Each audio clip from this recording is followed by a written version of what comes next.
Bienvenidas y bienvenidos a todos. Queremos comenzar este episodio agradeciéndoles por la recepción del podcast. De verdad, gracias por esos mensajitos de cariño, gracias a quienes están cerca, pero también a quienes están lejos.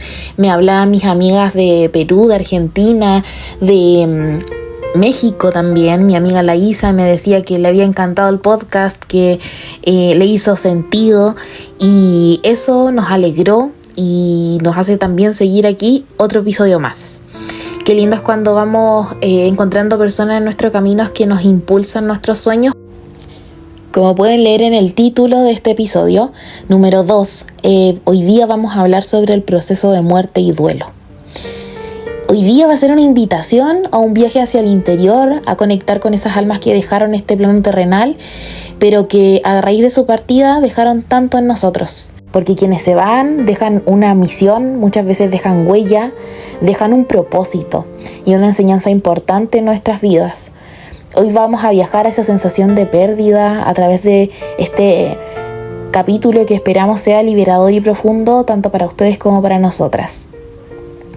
Si hay algo que he aprendido es que todos los días vamos afrontando esta sensación de pérdida, porque va desde relaciones amorosas, por ejemplo, con el pololo que terminamos, o esas relaciones de amistades que ya no coinciden con quién somos hoy, desde el perder un trabajo, ese trabajo por el que tanto trabajamos y soñamos, y que por azares del destino tuviste que dejar ir, hasta ya pérdidas que son de personas especiales o personas que han dejado una marca significativa en tu vida, que esta puede ser positiva o negativa, y vienen a cambiarlo todo, ¿ya? Es ligarnos a este aprendizaje que hemos tenido a raíz de la muerte de alguien que significó todo para nuestro mundo y que hoy día ya no está en este plano terrenal, que fue mi tata, ¿ya? Y cómo a través de él logramos encontrarle un propósito a la vida. Y quisiera comenzar preguntándole a mi tía cómo concibe hoy la muerte versus cómo fue para ella hace años atrás. Bueno, hola, buenas noches, porque acá estamos de noche.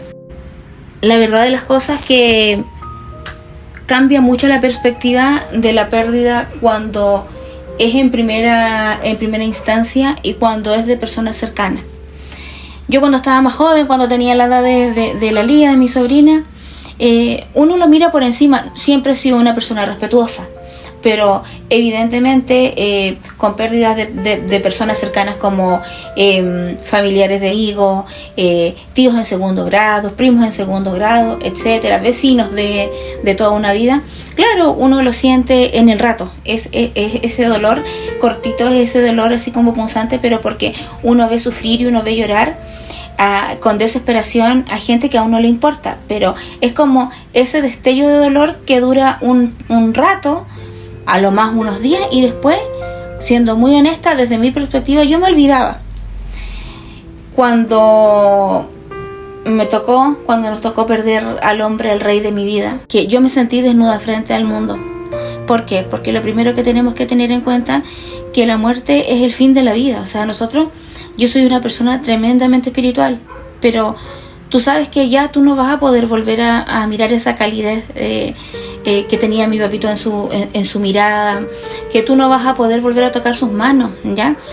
Yo con mi papá perdí todo, quedé desnuda sin ser malagradecida, ¿cierto? Porque yo tengo familia, pero yo perdí al hombre que más me amó, ¿ya? Perdí al hombre que me amó tal cual, que nunca me quiso cambiar, y que si algún día quiso cambiar algo en mí, fue por mi bien. Perdí al hombre que fue guerrero, que batalló y ganó cada batalla por mí, por su hija. Perdí a mi mejor amigo, porque mi papá, después cuando yo ya me hice adulta, bueno, yo en mi adolescencia fui bien rebelde, ¿ya?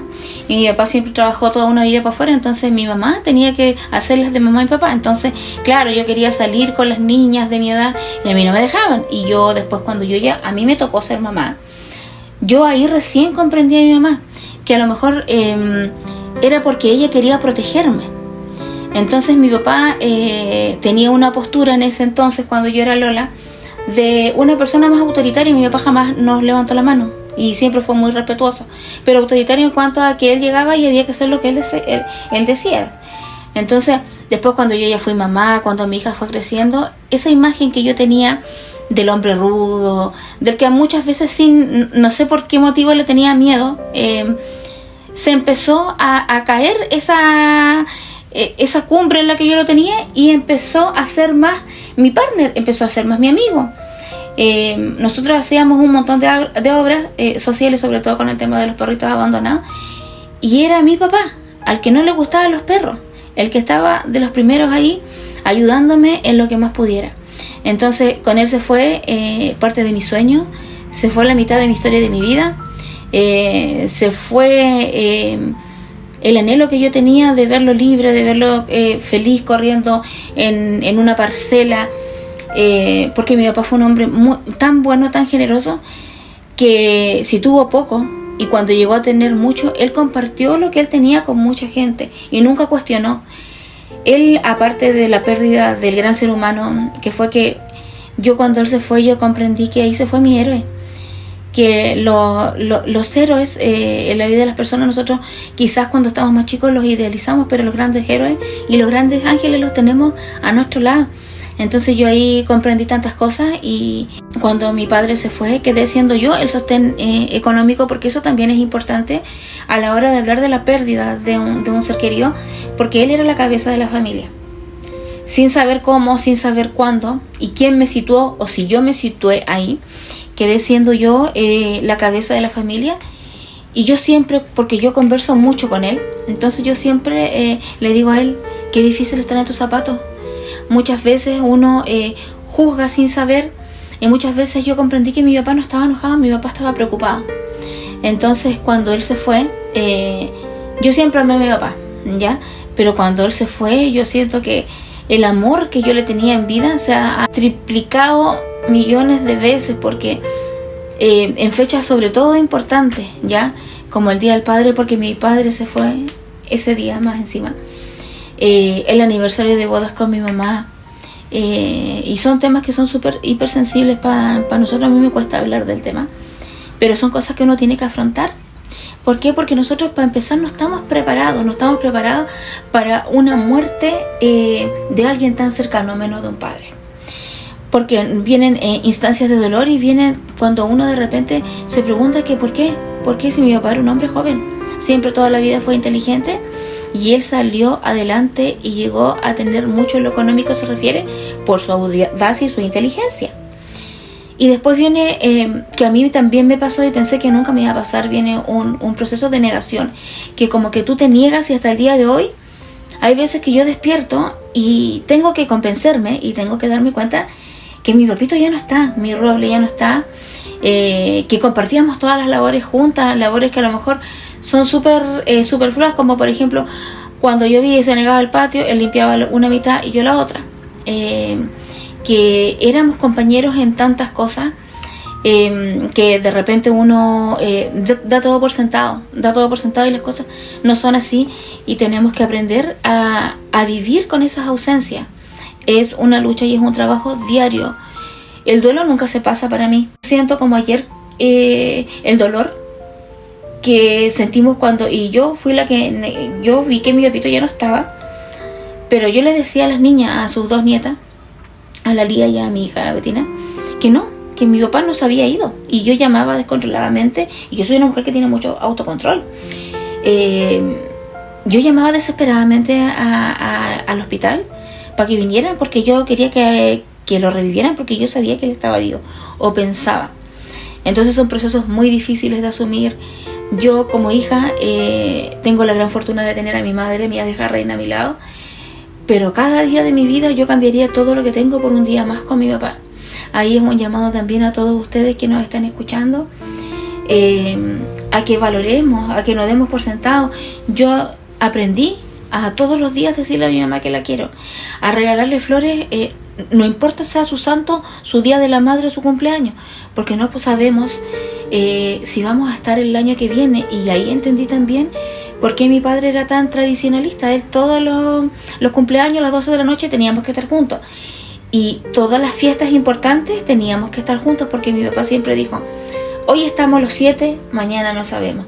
Hoy, como para darle paso a que hable mi sobrina, que de la perspectiva de una nieta, que es diferente quizás a la de una hija, Siempre en nuestra mesa estamos los 7 porque su lugar siempre está vigente y siempre tenemos su plato en su honor. Mi padre fue el hombre más maravilloso del mundo, mi padre fue el hombre más generoso, el que dio a mano llena y al que mucha gente que él ayudó lapidaron, y mi papito se enfermó de demencia senil, pero a mi papá mucha gente, y no lo digo hoy lo digo increíblemente no desde el rencor y no desde la ira, pero sí desde mi verdad. Mucha gente sepultó al gran jefe en vida. Nunca más lo vinieron a ver, nunca más preguntaron por él. Pero lo importante y lo que yo sé que él recalca estando, porque mi padre sí está arriba, es que sus mujeres, las mujeres de su vida, su esposa, sus nietas y sus hijas, nunca lo dejamos solo. Y hasta el último momento, hasta el último respiro, él contó con el amor de todas nosotras. Entonces ahora quiero preguntarle a mi sobrina que cómo lo afrontó ella y que cómo han sido estas tremendas ausencias, cómo puede lidiar ella con la ausencia de su tata, que más que tata también fue su padre. Es tan difícil volver atrás y como revivir esto, pero cada vez que lo hablo siento que es una manera nueva de poder resignificar la muerte. Y también lo quería compartir porque mi familia ha tenido yo siento un crecimiento espiritual muy grande en torno a ella y siento que a muchas personas les va a servir. Pero para que se hagan un poquito la idea, toda la vida me crié con esta concepción y este deje de ver a mi familia muy fuerte. O sea, mi tata siempre dijo, ustedes como mujeres no van detrás de un hombre, van al lado de un hombre. Y ese siempre fue el concepto de mi familia. Entonces fue la primera vez que yo vi a las mujeres de mi familia tan perdidas y nos vi tan expuestas ante el mundo. Hasta que mi tata se fue, y yo diría que yo nunca vi a mi familia como derrotada o de pies ante un dolor. Porque él siempre era esa figura que todo lo arreglaba. De ese decir, no me falta nada porque está él. Y en lo económico, en lo afectivo, en lo social, era como sentir que nunca nada nos podía pasar porque él estaba ahí. Entonces, para seguir la línea de lo que él estaba conversando recién, nos perdimos mucho como nietas también al ver a nuestras mamás mal y a ver a Milela mal, porque si las veíamos a ellas mal era como no podemos estar mal. O sea, si Milela está haciendo un esfuerzo por salir adelante, nosotros también tenemos que hacerlo. Pero en esa consecución de pensamientos que nos pasaban, también nos pasó que nos perdimos por lo mismo, porque era como no poder aceptar el dolor porque veía ya a todas las personas mal a tu alrededor. Y hay muertes y muertes también, pues mi tata se fue de una manera muy heavy, porque la demencia senil es algo que nosotras, o al menos yo desde mi ignorancia, ni siquiera sabía cuál era la diferencia del Alzheimer versus la demencia senil. Entonces fue un proceso tan caótico, fue un proceso tan doloroso, fue como despedirnos todos los días de mi tata por 2 años. Y despedirse todos los días de alguien, viéndolo cada día más deteriorado, yo siento que te genera una rabia y una frustración muy grande. Tengo muchos recuerdos más y con esto quiero como invitarlos también a que evoquen esos recuerdos que quizás les duelen, pero que ahora, hoy día, los hacen pensar diferente. Por ejemplo, me acuerdo de un día haber estado... Mi tata usaba pañales. Entonces me acuerdo que la Betina, mi prima, yo nunca voy a olvidar, con una entereza tan grande, porque la Betina tuvo la entereza que no tuve yo. Y la Betina siempre fue la regalona de mi tata, fue los ojos de mi tata acá en la casa. Y yo siempre fui los ojos de Milela. Entonces me acuerdo que la Betina me dice, yo digo, ¿qué estoy haciendo? Y se estaba poniendo guantes. Voy a ir a cambiar a mi tata. Y yo le dije, ya, yo te acompaño. Y como que no lo pensé, fue como, te acompaño nomás porque yo la vi a ella, entonces obviamente yo lo hice. Entré a la pieza a cambiar a mi tata. Y con la Betina, y la Betina con una agilidad, y mi tata con una incomodidad tan grande, mi tata lloraba y yo lloraba con él. Y él perdido en su mundo, porque la demencia senil se lleva todo de una persona. Y él me miraba y lloraba, y yo lo abrazaba y la Betina le cambiaba. Entonces vivía eso mientras otras personas vivían otro tipo de cosas y situaciones, como por ejemplo ir a fiestas, salir, hacer la vida con normalidad, y nosotros todo se detuvo. El mundo se detuvo, era como que el mundo había dejado de girar y cada vez era estar más perdida, porque era desde perder la noción de absolutamente todo hasta perdernos a nosotras mismas en el proceso.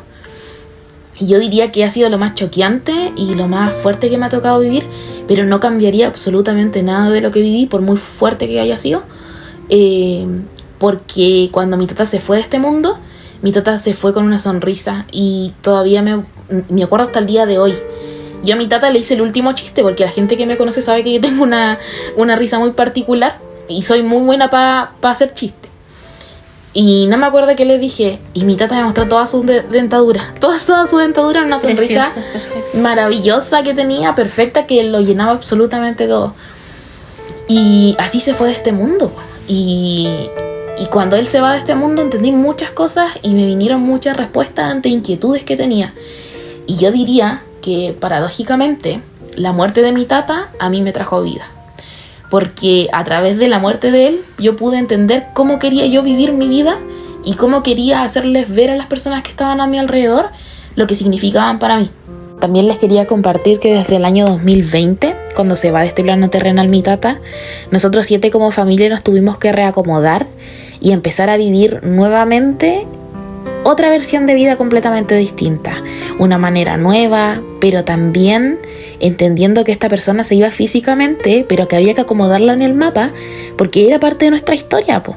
Es parte de nuestra historia familiar, es parte de nuestra génesis, de quiénes somos. Y aquí este trabajo quiero que lo hagamos tú y yo, que hagamos una suma para la resta, ¿ya? Y que veamos cuánto hemos perdido a raíz de esa pérdida, porque sí o sí existen pérdidas, y eso es innegable. Lo dice la ciencia, lo dice la neurociencia, lo dicen los libros, absolutamente todo. Bien lo decía mi tía, deténganse ahí, cuando dice: con mi papá se va mi mejor amigo, se van mis sueños, se va la Carolina que era niña y que hoy día tiene que ser el sostén económico de la familia, y de un día para otro, y un sinfín de cosas más. Entonces, en primer lugar, logremos identificar eso, que perdieron. Puede que sean cosas incluso similares a las nuestras, o puede que sea todo lo contrario. Por ejemplo, un papá abusivo o una mamá abusiva, que a raíz de su ausencia deja libertad en la familia. Eso hay que aceptarlo, ¿ya? Porque es tu historia y es tu forma de hacerle frente, y eso es lo que está bien, ¿ya? Y en segundo lugar, preguntarle a mi tía sobre algún recuerdo especial que pueda evocar el día de hoy que haya tenido junto a mi tata. Ya. Yo tengo tanta experiencia y tengo tantas cosas lindas que compartir de mi papá, pero quisiera compartir algo que a mí me llena y me llenó desde ese día para el resto de mi vida.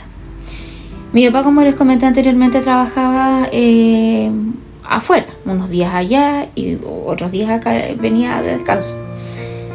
Yo me embaracé a los 19 años, ¿ya? De un tipo que no valió la pena.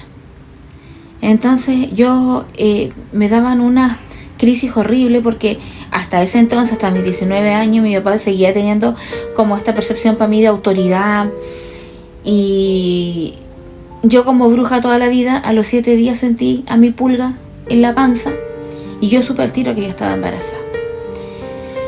No sabía cómo enfrentarlo, porque no era un tipo que iba a ser del agrado de mis papás, era un gallo que tampoco yo sabía que iba a dar la cara, y me cuestioné muchas veces si yo tenía que traer a esa guagua al mundo o no. No voy a mentir, porque me carga la mentira, y voy a decir que yo me incliné más por el otro lado. Un día me enfermé tanto, era como que me daban como unos espasmos de dolor y quedaba doblada, una cosa así. Y mi papá, al verme así, y justo en ese tiempo, en esa época, mi papá había tenido una mala racha en cuanto a trabajo se refiere, y tenía como 5 o 6 meses sin trabajo. Pero sí, mi papá siempre fue muy inteligente. Él guardaba para cuando él no estuviera con trabajo, para que a nosotros no nos faltara nada. Y gracias a él y a su tesón jamás nos faltó nada. Entonces mi papá me ve así y me dice: hija, ¿qué te pasa? Estás pálida. Y yo me puse a llorar. Y mi mamá me iba llevando con una vecina al servicio de urgencia, ¿cierto? Y mi papá, por mi cara, por mi llanto y por la cara de mi mamá, le dijo, la miró así, mi mamá le dijo: la niña está embarazada, después vamos a hablar. Yo me quería morir, en primer lugar por la vergüenza, porque uno siente, en mis tiempos, no sé si todavía será así, pero yo sentí una vergüenza inmensa. Cuando volvimos del hospital, mi papá no estaba. Entonces yo me imaginé que mi papá por primera vez en la vida me iba a dar una zumba de aquella. Y no, mi papá no estuvo en toda la noche y yo me cuestioné y me culpé mucho porque yo decía dónde se habrá ido mi papá y evidentemente la gran culpable era yo. Mi mamá, como toda mamá, como toda buena madre, me dijo, no importa hija, me dijo, vamos a afrontar esto de alguna manera y mi nieta van a ser igual y una guagüita siempre es una bendición y todo lo que te decían las mamás en ese tiempo, ¿cierto? Bueno, esto es lo que plasmó para mí la imagen inmensa que yo tengo de mi padre hasta el día que yo cierre mi ojo y me vaya a juntar con él. Golpea la puerta y mi mamá sale y le dijo, ¿tú dónde? Le dijo, ¿dónde está la niña? Le dijo, está ahí arriba, pero no, le dijo, quiero hablar con ella. Y mi papá subió con una caja llena de yogures. Por favor, si se me quiebra la voz, disculpen. Con una caja llena de yogures, de leche, de galletitas. Mi papá no tenía trabajo en ese momento. A mí lo que me correspondía o lo que él tenía que hacer en ese momento para todos los que supieron que yo estaba embarazada es que él me corriera de la casa, porque yo prácticamente era una pecadora.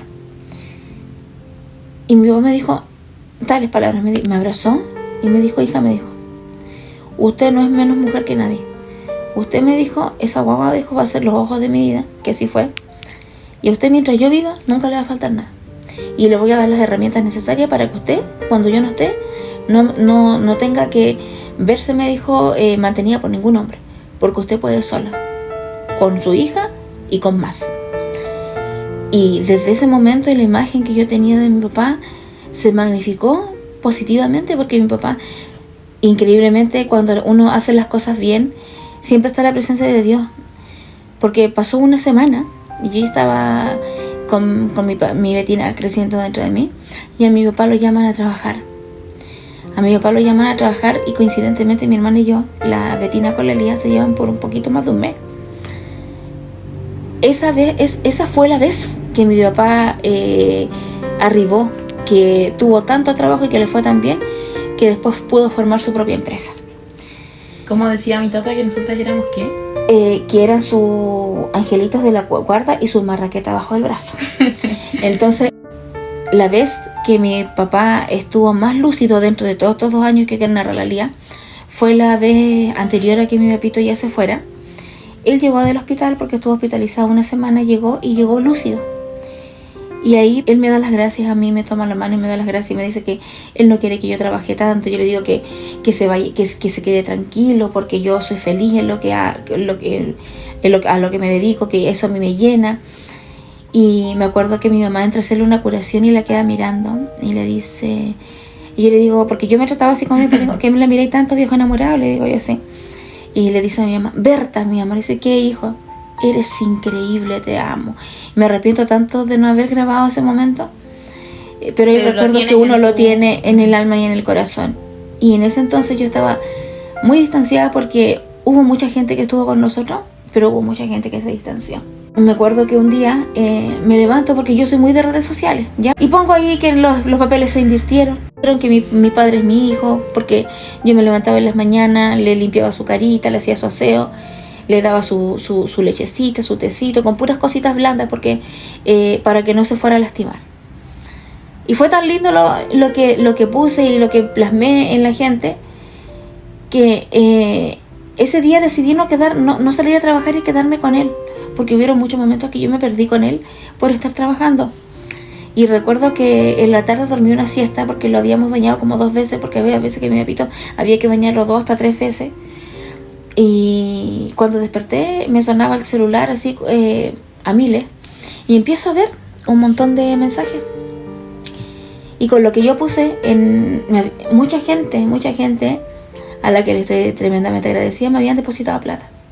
Lo que yo puse nunca lo puse con el afán de pedir, porque la gente que me conoce sabe que yo no soy así. Pero quizás quisieron donde toqué corazones, quizás quisieron darnos una ayuda como familia. Y recuerdo que ahí me habló esa amiga, esa muy amiga mía, que estábamos muy separadas. Y me dice, ¿qué le pasa al tío? Porque ella siempre fue la regalona de mi papá. Y me dice, no te preocupes porque te tengo cubierto, me dice. Y me manda una foto.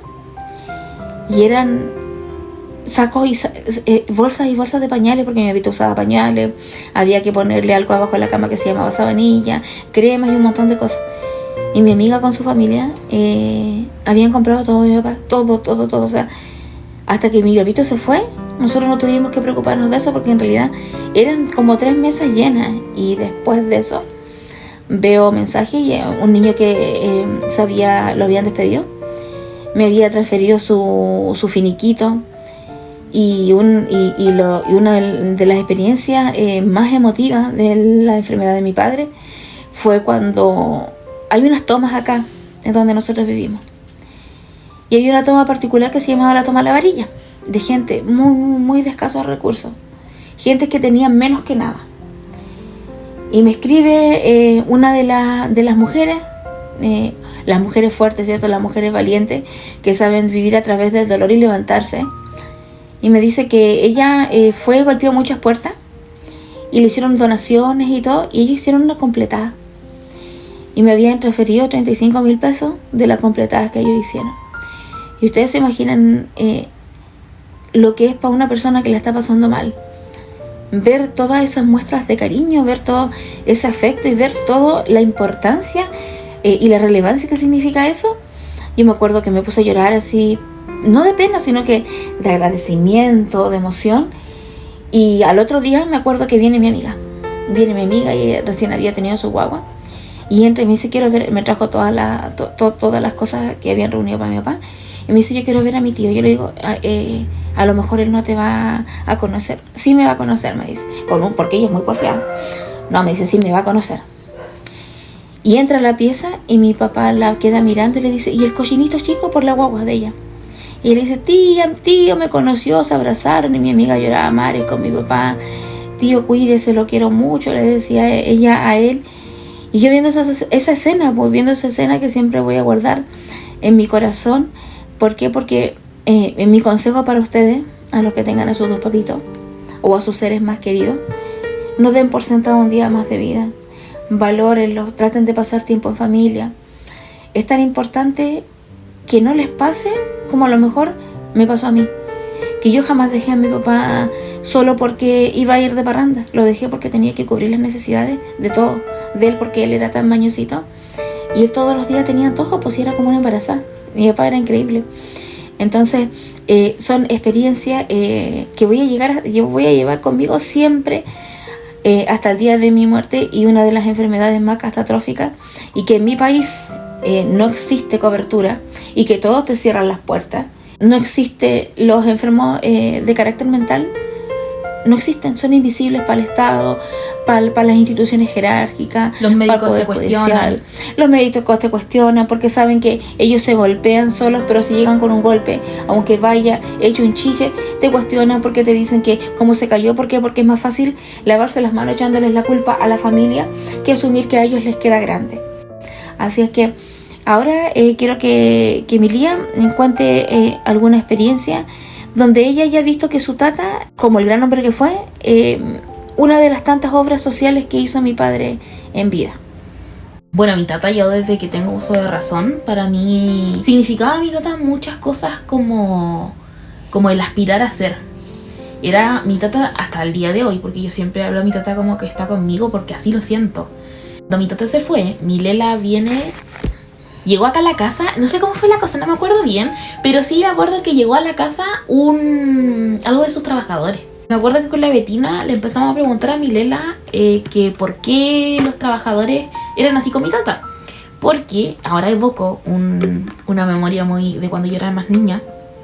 Había muerto la mamá de mi tata. Entonces cuando fallece ella, llegó tanta gente y estaban los hermanos. Estaba mi tata en un lado con nosotras, en otro estaba un tío y en el otro estaba una tía.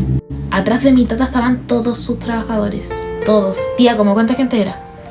Eran como 200 personas fácilmente. Sí, mi tata en ese rato que vamos en el funeral, estaba lleno. Mi tata estaba con todos sus trabajadores a sus espaldas, con nosotras a sus lados, y la vida de mi tata transitó así. O sea, yo recuerdo, por ejemplo, ya, pero vamos a cerrar con ese recuerdo porque se me viene mucho a la mente. Entonces, cuando uno era niña era como normal. Mi tata siempre estaba rodeado de gente, siempre haciendo obras sociales, porque mi tata, gracias a Dios, en la vida le fue muy bien y entiendo por qué fue. Y cuando llega eso que le estaba comentando recién, les llega ese papel acá en la casa, con la Betina le preguntamos a mi Leli le decimos por qué la gente siempre está con mi tata. Porque ese día que fue el funeral de mi tata, también recuerdo en plena pandemia vino un caballero y me acuerdo que él habló sobre mi tata. Y es como un alivio para el alma cuando alguien te habla de esa persona se fue de este plano, pero queda en la memoria de tanta gente.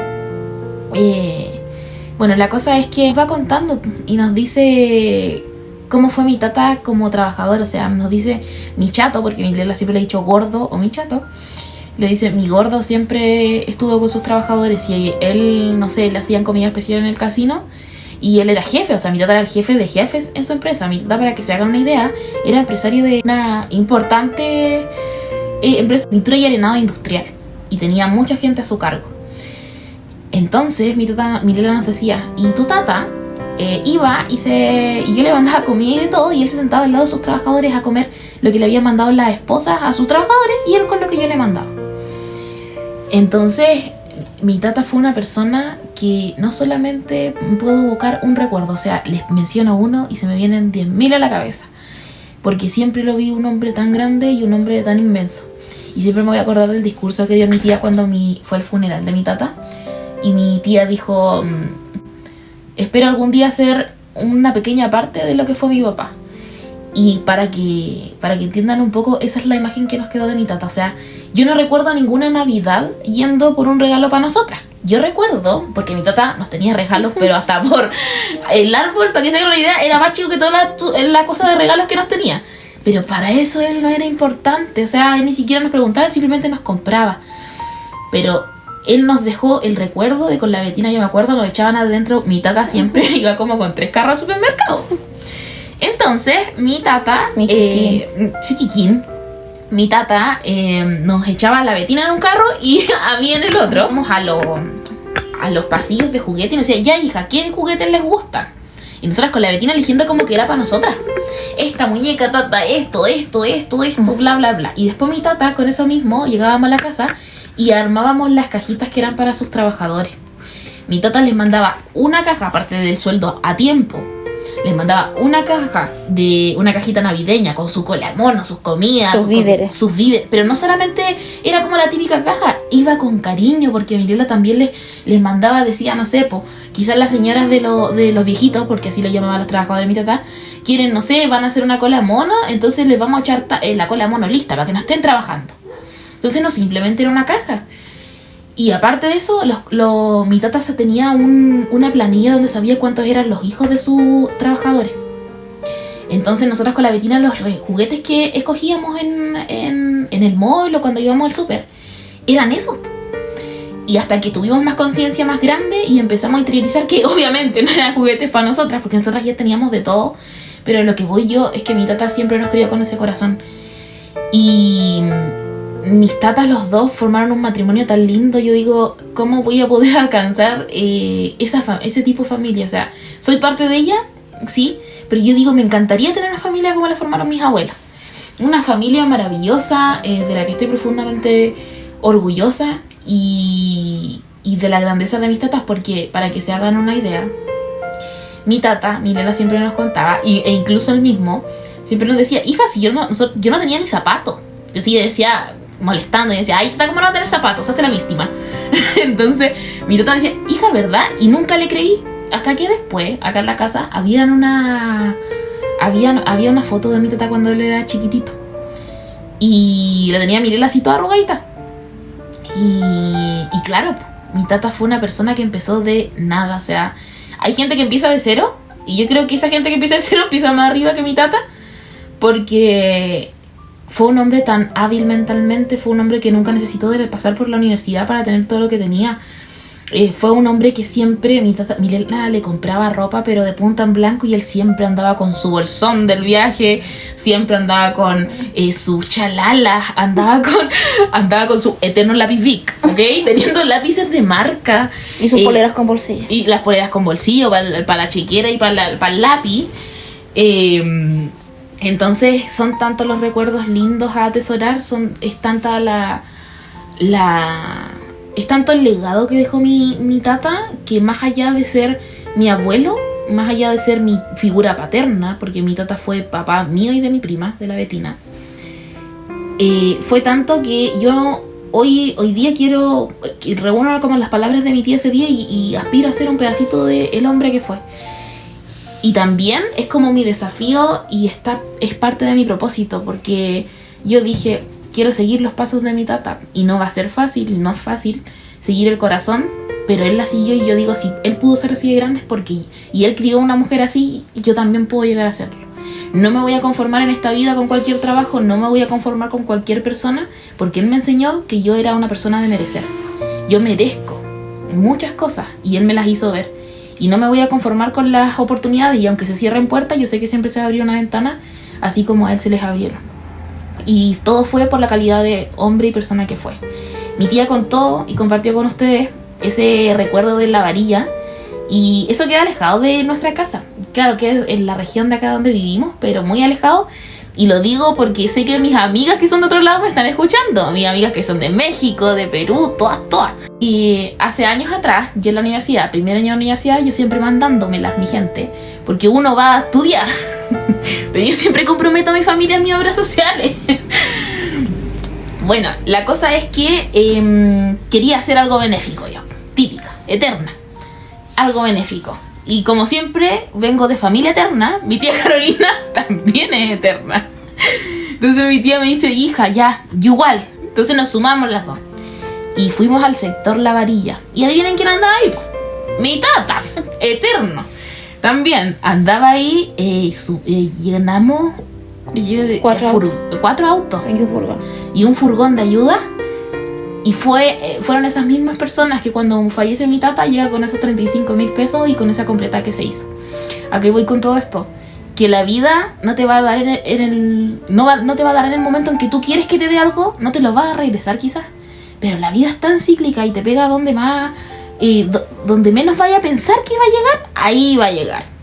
Entonces, esa misma gente que en algún punto le fuimos a hacer, me acuerdo, una completa, le llevamos un cine y nos pusimos en campaña, como igual tenemos una red social importante en redes de apoyo, nos regalaron muchos dulces y equiparamos bolsitas, llevamos 200 bolsitas de dulce, ropa, pero lo hicimos como tipo feria, le dejamos ahí para que ellos, según la familia, vieran sus necesidades.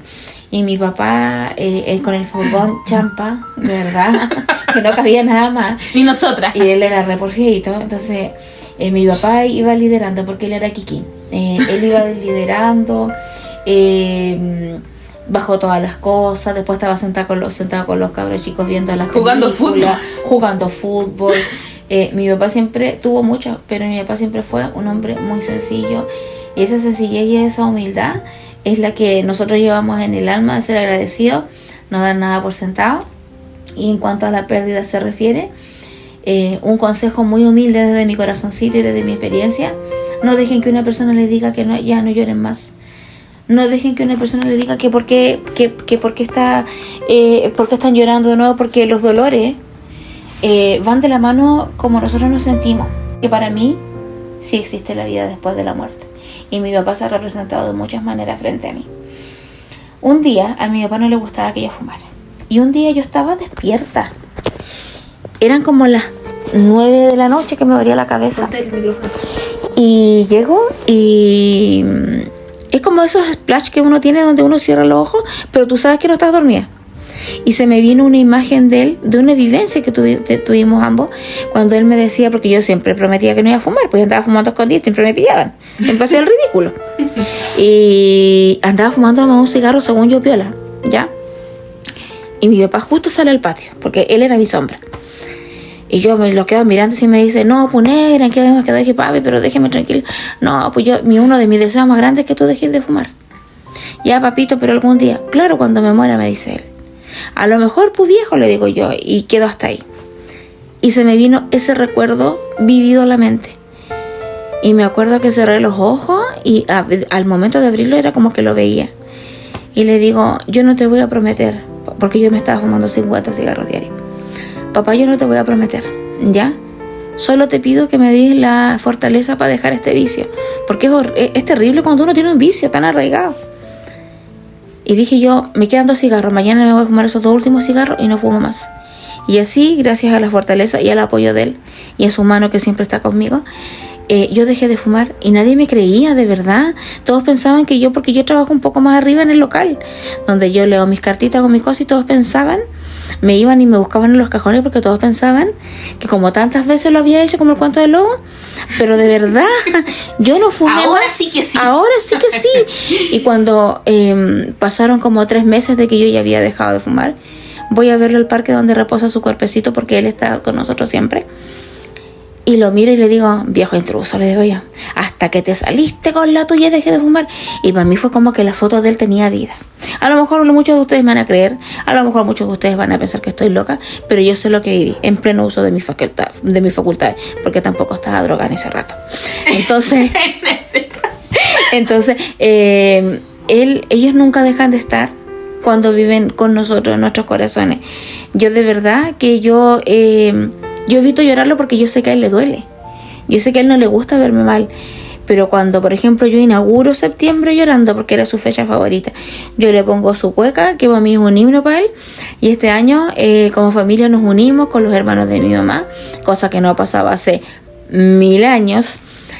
Y dejamos un poco los rencores y los temas personales para unirnos como familia y para darle una alegría también a mi mamá. Y pasó algo muy lindo y muy espontáneo, porque sus 2 nietas, que eran los ojos de mi padre y los amores de su vida, salieron a bailar el primer pie de cueca. Y todos salimos al patio a dar la hora. Estábamos sin trago hasta ese momento.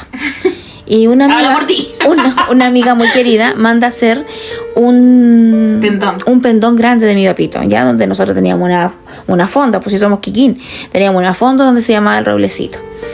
Y porque nosotros no somos de salir a festejar afuera, nos gusta hacer las cosas en nuestra casa, en nuestra pinta. Con tal que cuando llega esa cueca que yo le canto a mi papá, se la bailamos entre todos y terminamos cantándola, y fue una experiencia llenita de amor.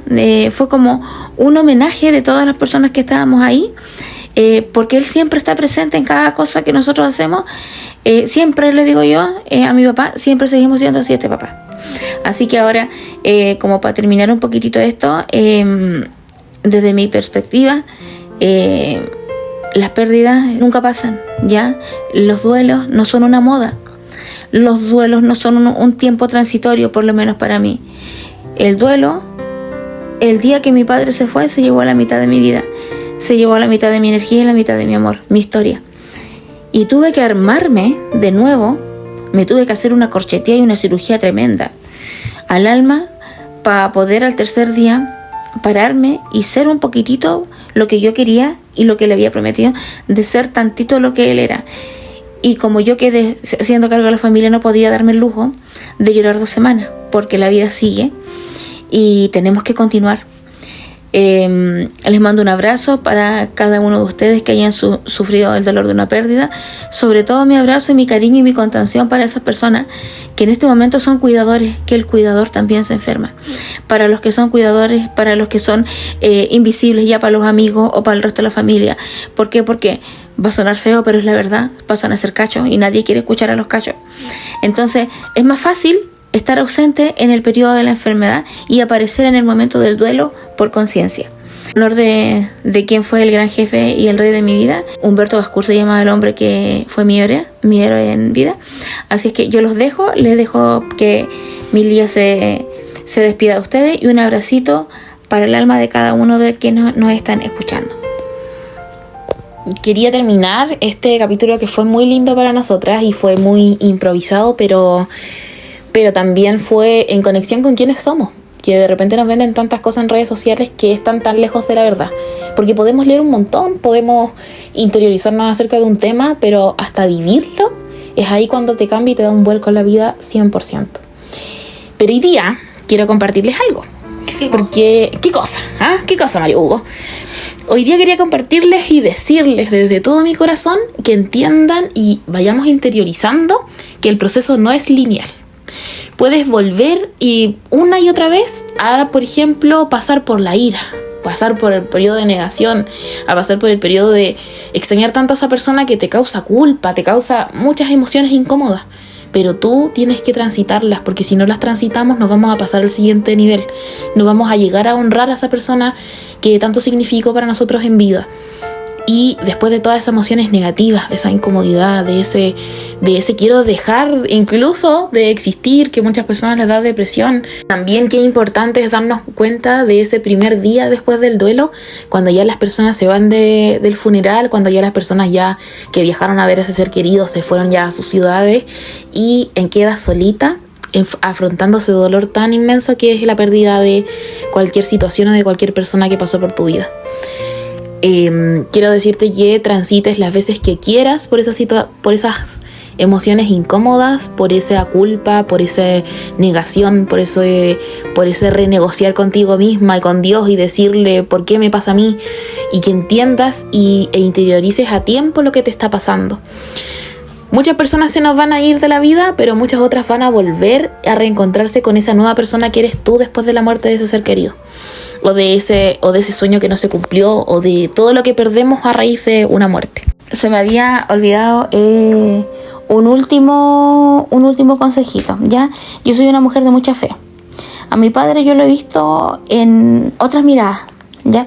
Evidentemente no es que él ande en la calle, pero ellos tienen maneras de tratar de comunicarse con nosotros. Está en nosotros saber interpretar esas señales, ¿ya?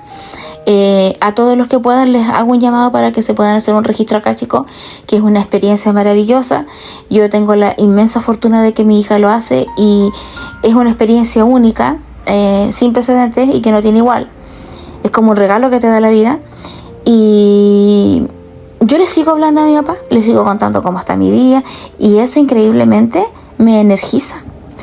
Cuando tengo miedo de enfrentar algo, que aunque son pocas veces sí las hay, le pido su bendición y yo siento que Él está ahí para mí, siento que sigue estando ahí para mí, y es tan importante seguirnos comunicando. Todo está en ti, y que piensen de ti que tú estás loca, que tú, es cosa de los demás, porque no podemos vivir para darle el gusto a los demás, tenemos que vivir para tratar de ser feliz nosotros.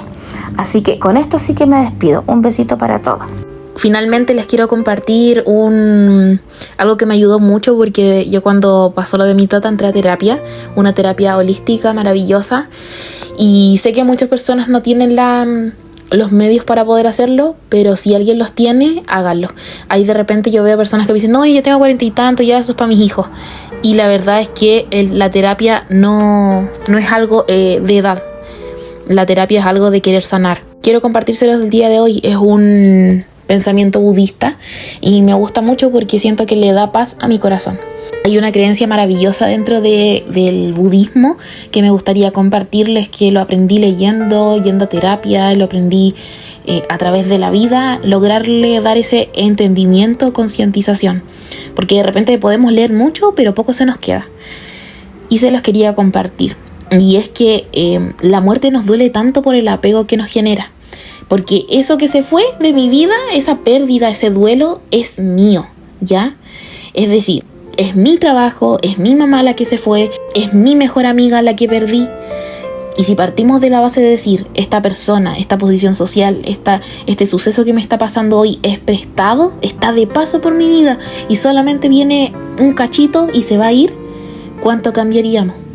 ¿Cuánto cambiaría ese concepto que tenemos de la muerte, la percepción de nosotros mismos ante la pérdida?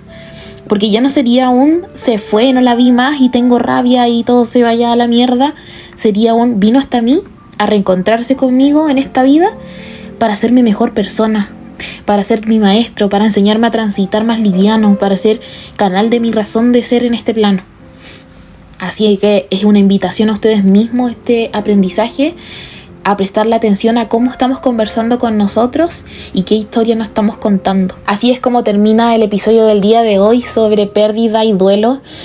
y quiero agradecerle porque la recepción de este podcast ha sido maravilloso. Aunque genere un impacto en una persona, estamos felices, estamos plenas y estamos trabajando con propósito.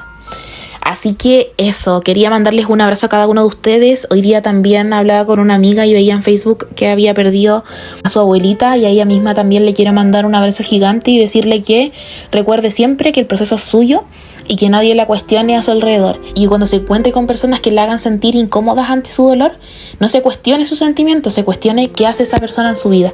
Porque una persona cuando te quiere te va a agarrar la mano y va a decir, si tú estás llorando conmigo, si tú te estás sintiendo mal conmigo, si tú estás derramando lágrimas, es porque es un voto de fe hacia mí. Sepamos apreciar a tiempo cuando el otro se abre ante nosotros con ese deje de vulnerabilidad.